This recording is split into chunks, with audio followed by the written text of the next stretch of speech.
क्या एक पंडित के लिए एक चमार की जान की कीमत कुछ भी नहीं थी? अपनी बेटी की शादी का मुहूर्त निकलवाने आए दुखी चमार के साथ पंडित घासीराम ने वो किया, जिसे सुनकर आपकी रूह कांप जाएगी। आइए जानते हैं मुंशी प्रेमचंद की वह कड़वी कहानी जो इंसानियत को आईना दिखाती है। कहानी शुरू होती है। दुखी चमार द्वार पर झाड़ू लगा रहा था और उसकी पत्नी झुरिया घर को गोबर से लीप रही थी। दोनों अपने अपने काम से फुर्सत पा चुके थे तो चमारिन ने कहा, आज पंडित बाबा के यहाँ चले जाओ लगन विचारने को, ऐसा ना हो कहीं चले जाए। हाँ, आज ही चला जाता हूँ, लेकिन ये भी तो सोच में वो बैठेंगे कहाँ? कहीं से खटिया ना मिल जाएगी क्या? मुखिया जी के यहाँ से मांग लेना। तू तो कभी कभी ऐसी बात कह देती है कि देह जल जाती है। ठकुराने वाले मुझे खटिया देंगे, आग तक तो घर से निकलती नहीं, खटिया देंगे। कैथाने में जाकर एक लोटा पानी मांगू तो न मिले। भला खटिया कौन देगा? हमारे उपले भूसा लकड़ी थोड़े ही है कि जो चाहे उठा ले जाए। तू अपनी खटोली धोकर रख दे, गर्मी के तो दिन है, उनके आते आते सूख जाएगी। वो हमारी खटोली पर बैठेंगे नहीं, देखते नहीं कितने नेम धर्म से रहते हैं। हाँ, यह बात तो है। महुए के पत्ते तोड़कर एक पत्तल बना लूं तो ठीक हो जाए। पत्तल में बड़े बड़े आदमी खाते हैं, वो पवित्र है। पत्तल मैं बना लूंगी, तुम जाओ, लेकिन उन्हें सीधा भी तो देना होगा। अपनी थाली में रख दूं? कहीं ऐसा गजब न करना, नहीं तो सीधा भी जाए और थाली भी फूटे। बाबा थाली उठाकर पटक देंगे। उनको बड़ी जल्दी विरोध चढ़ाता है। किरोध में पंडिताइन तक को छोड़ते नहीं। लड़के को ऐसा पीटा कि आज तक टूटा हाथ लिए फिरता है। पत्तल में सीधा भी देना। हाँ, लेकिन तू छूना मत, और पत्तल में एक किनारे 4 आने पैसे रख देना। गोंड की लड़की न मिले तो बुर्जिन के हाथ पैर जोड़कर ले जाना। जी, और क्या? तू कुछ मत छूना, नहीं गजब हो जाएगा। इन बातों की हिदायत देकर दुखी ने लकड़ी उठाई और घास का एक बड़ा सा गट्ठर लेकर पंडित जी से अर्ज करने चला। खाली हाथ बाबा जी की सेवा में कैसे जाता? नजर आने के लिए उसके पास घास के सिवाय और क्या था? उसे खाली देखकर तो बाबा दूर ही से दुत्कार देते। पंडित घासीराम बड़े नियम धर्मी और ईश्वर भक्त थे। उनकी सुबह की शुरुआत भंग तैयार करने, चंदन का तिलक लगाने और विस्तार से ठाकुर जी की पूजा करने में बीतती थी। और जब वे पूजा करके बाहर निकलते तब तक 2-4 जजमान द्वार पर आ जाते। ईशोपासन का तत्काल फल मिल जाता, वही उनकी खेती थी।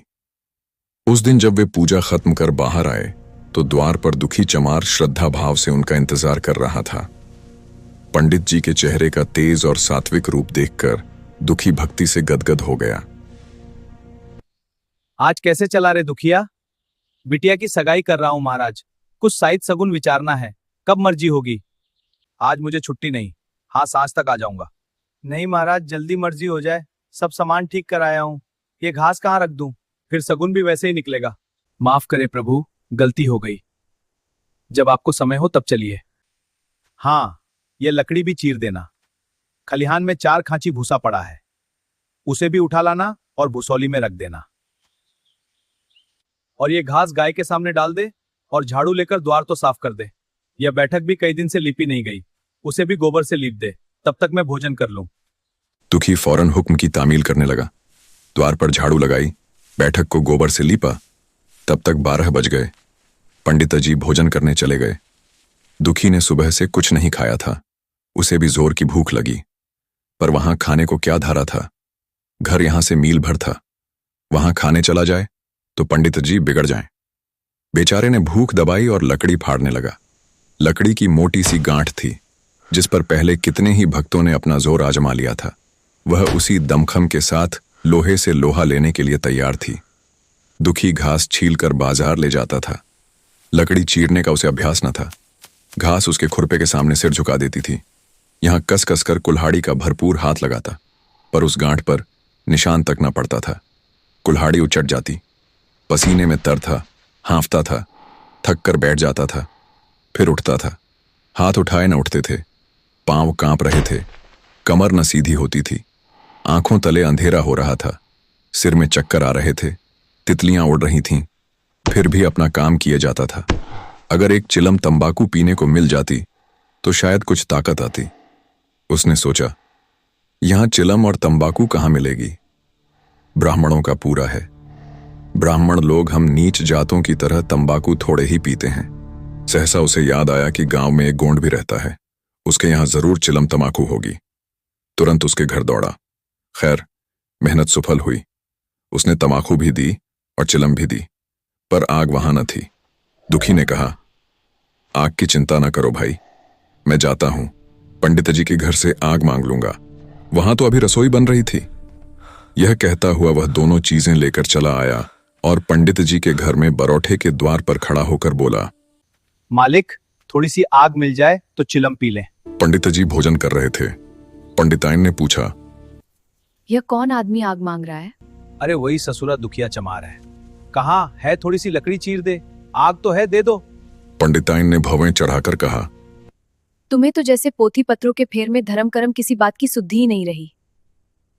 चमार हो, धोबी हो, पासी हो, मुंह उठाए घर में चला आए। हिंदू का घर न हुआ, कोई सराय हुई। कह दो दाढ़ीजार से चला जाए, नहीं तो लुआठे से मुंह झुलस दूंगी। आग मांगने चले हैं। पंडित जी ने उन्हें समझाकर कहा, भीतर आ गया तो क्या हुआ, तुम्हारी कोई चीज तो नहीं छुई। धरती पवित्र है, जरा सी आग दे क्यों नहीं देती। काम तो हमारा ही कर रहा है। कोई लोनिया यही लकड़ी फाड़ता तो कम से कम 4 आने लेता। पंडिताइन ने गरज कर कहा। वो घर में आया क्यों? पंडित ने हार कर कहा, ससुरे का अभाग था और क्या। दुखी के कानों में इन बातों की भनक पड़ रही थी। पछता रहा था, नाहक आया। सच तो कहती हैं, पंडित के घर में चमार कैसे चला आए। बड़े पवित्र होते हैं ये लोग, तभी तो संसार पूजता है, तभी तो इतना मान है। भर चमार थोड़े ही हैं। इसी गांव में बूढ़ा हो गया, मगर मुझे इतनी अक्ल भी ना आई। इसलिए जब पंडिताइन आग लेकर निकली तो वह मानो स्वर्ग का वरदान पा गया। दोनों हाथ जोड़कर जमीन पर माथा टेकता हुआ बोला, माई, मुझसे बड़ी भूल हुई कि घर में चला आया। चमार की अक्ल ही तो ठहरी, इतने मूर्ख न होते तो लात क्यों खाते। पंडिताइन चिमटे से पकड़कर आग लाई थी। 5 हाथ की दूरी से घूंघट की आड़ से दुखी की तरफ आग फेंकी। आग की बड़ी सी चिंगारी दुखी के सिर पर पड़ गई। जल्दी से पीछे हटकर सिर के झोंटे देने लगा। उसने मन में कहा, यह एक पवित्र बाभन के घर को अपवित्र करने का फल है। भगवान ने कितनी जल्दी फल दे दिया। इसी से तो संसार पंडितों से डरता है और सबके रुपए मारे जाते हैं। बाभन के रुपए भला कोई मार तो ले, घर भर का सत्यानाश हो जाए। पांव गल गल कर गिरने लगे। बाहर आकर उसने चिलम पी और फिर कुल्हाड़ी लेकर जुट गया। खट खट की आवाजें आने लगीं। उस पर आग पड़ गई तो पंडिताइन को उस पर कुछ दया आ गई।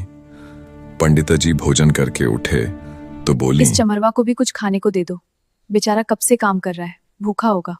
रोटियां हैं? 2-4 बची होंगी। 2-4 रोटियों में क्या होगा, चमार है, कम से कम सेर भर चढ़ा जाएगा। अरे बाप रे, सेर भर! पंडित जी ने अब शेर बनकर कहा, कुछ भूसी चोकर हो तो आटे में मिलाकर 2 ठो लिट्टा ठोक दो, साले का पेट भर जाएगा। पतली रोटियों से नीचों का पेट नहीं भरता, इन्हें तो ज्वार का लिट्टा चाहिए। पंडिताइन ने कहा, अब जाने भी दो, धूप में कौन मरे। ठीक है, चलो अंदर चलते हैं। दुखी ने चिलम पीकर फिर कुल्हाड़ी संभाली। दम लेने से जरा हाथों में ताकत आ गई थी। कोई आधा घंटे तक फिर कुल्हाड़ी चलाता रहा। फिर बेदम होकर वहीं सिर पकड़ के बैठ गया। इतने में वहीं गोंड आ गया और बोला, क्यों जान देते हो बूढ़े दादा, तुम्हारे फाड़े या गांड न फटेगी। कुछ खाने को मिला कि काम ही कराना जानते हैं, जाके मांगते क्यों नहीं। कैसी बात करते हो चिखुरी, बामन की रोटी हमको पचेगी? कौन ने कहा, पचने को पच जाएगी, पहले मिले तो। मूंछों पर ताव देकर भोजन किया और आराम से सोए। तुम्हें लकड़ी फाड़ने का हुक्म लगा दिया। जमींदार भी कुछ खाने को देता है, हाकिम भी बेगार लेता है तो थोड़ी बहुत मजूरी देता है। ये उनसे भी बढ़ गए, उस पर धर्मात्मा बनते हैं। धीरे धीरे बोलो भाई, कहीं सुन ले तो आफत आ जाए। यह कहकर दुखी फिर संभल पड़ा और कुल्हाड़ी की चोट मारने लगा। चिखुरी को उस पर दया आई। आकर कुल्हाड़ी उसके हाथ से छीन ली हट जाओ, और कोई मैं आधा करता हूं। घंटे खूब कस कस कर कुल्हाड़ी चलाई, पर गांठ में एक दरार भी न पड़ी। ये लकड़ी बड़ी तब सख्त है। उसने कुल्हाड़ी फेंक दी और यह कहकर चला गया, तुम्हारे फाड़े यह न फटेगी, जान भले निकल जाए।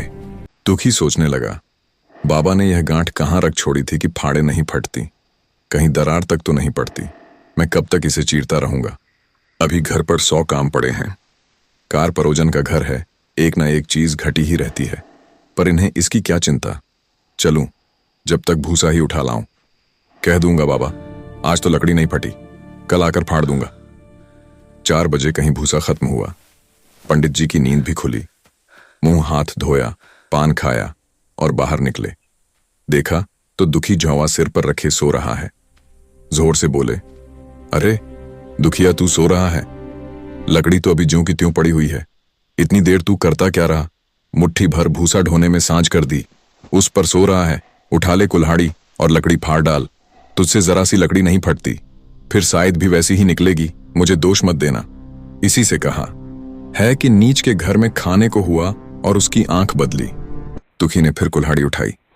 जो बातें पहले से सोच रखी थीं वह सब भूल गईं। पेट पीठ में ढंसा जाता था। आज सवेरे जलपान तक न किया था, अवकाश ही न मिला। उठना ही पहाड़ मालूम होता था। जी डूबा जाता था, पर दिल को समझाकर उठा। पंडित हैं, कहीं शायद ठीक ना विचारे तो फिर सत्यानाश ही हो जाए। जभी तो संसार में इतना मान है, शायद ही का तो सब खेल है, जिसे चाहे बिगाड़ दें। पंडित जी गांठ के पास आकर खड़े हो गए और बढ़ावा देने लगे। हाँ, मार कसके और मार कसके, मार अबे, जोर से मार। तेरे हाथ में तो जैसे दम ही नहीं है। लगा कसके। खड़ा सोचने क्या लगता है? हाँ बस फटा दे उसी दरार में। दुखी अपने होश में न था। वह थकान, भूख, कमजोरी सब मानो भाग गई। उसे अपने बाहुबल पर स्वयं आश्चर्य हो रहा था। एक एक चोट वज्र की तरह पड़ती थी। आधा घंटे तक वह इसी उन्माद की दशा में हाथ चलाता रहा, यहां तक कि लकड़ी बीच से फट गई और दुखी के हाथ से कुल्हाड़ी छूटकर गिर पड़ी। इसके साथ वह भी चक्कर खाकर गिर पड़ा। भूखा, प्यासा, थका हुआ शरीर जवाब दे गया। पंडित जी ने पुकारा, उठ के 2-4 हाथ और लगा दे, पतली पतली लकड़ी हो जाए। दुखी न उठा। पंडित जी ने अब उसे परेशान करना उचित न समझा। भीतर जाकर बूटी छानी, शौच गए, स्नान किया और पंडिताई बाना पहनकर बाहर निकले। दुखी अभी तक वहीं पड़ा हुआ था। जोर से पुकारा, अरे क्या पड़े ही रहोगे दुखी? चलो, तुम्हारे ही घर चल रहा हूं। सब सामान ठीक ठीक है ना? दुखी फिर भी ना उठा। अब पंडित जी को कुछ शंका हुई। पास जाकर देखा तो दुखी अकड़ा पड़ा हुआ था। बदहवास होकर भागे और पंडिताइन से बोले, दुखिया तो जैसे मर गया। वो तो अभी लकड़ी चीर रहा था ना? हाँ, लकड़ी चीरते चीरते मर गया। अब क्या होगा? होगा क्या? चमरौने में कहला भेजो, मुर्दा उठा ले जाए। एक क्षण में गांव भर में खबर हो गई। पूरे में ब्राह्मणों की ही बस्ती थी। केवल एक घर गोंड का था। लोगों ने इधर का रास्ता छोड़ दिया। कुएं का रास्ता उधर ही से था। पानी कैसे भरा जाए? चमार की लाश के पास से होकर पानी भरने कौन जाए? एक बुढ़िया ने पंडित जी से कहा, अब मुर्दा फिकवाते क्यों नहीं? कोई गांव में पानी पिएगा या नहीं? इधर गोंड ने चमारों में जाकर सबसे कह दिया, खबरदार, मुर्दा उठाने मत जाना, अभी पुलिस की तहकीकात होगी। दिल लगी है कि एक गरीब की जान ले ली। पंडित जी होंगे तो अपने घर के होंगे, लाश उठाओगे तो तुम भी पकड़ जाओगे। इसके बाद ही पंडित जी पहुंचे, पर चमरौने का कोई आदमी लाश उठा लाने को तैयार न हुआ। हाँ, दुखी की स्त्री और कन्या दोनों हाय हाय करती वहां चलीं और पंडित जी के द्वार पर आकर सिर पीट पीट कर रोने लगीं। उनके साथ 10-5 और चमारिनें थीं। कोई रोती थी, कोई समझाती थी, पर चमार एक भी न था। पंडित जी ने चमारों को बहुत धमकाया, समझाया, मिन्नत की, पर चमारों के दिल पर पुलिस का रोब छाया हुआ था। एक भी न मिनका। आखिर निराश होकर लौट आए। आधी रात तक रोना पीटना जारी रहा। देवताओं का सोना मुश्किल हो गया। पर लाश उठाने कोई चमार न आया और ब्राह्मण चमार की लाश कैसे उठाते? भला ऐसा किसी शास्त्र पुराण में लिखा है? कहीं कोई दिखा दे। पंडिताइन ने झुंझलाकर कहा, इन डायनों ने तो खोपड़ी छाट डाली, सबों का गला भी नहीं पकता। पंडित ने कहा, रोने दो चुड़ैलों को, कब तक रोएंगी? जीता था तो कोई बात न पूछता था, मर गया तो कोलाहल मचाने के लिए सबकी सब आ पहुंची। चमार का रोना मनहूस है। हाँ, बहुत मनहूस। अभी से दुर्गंध उठने लगी।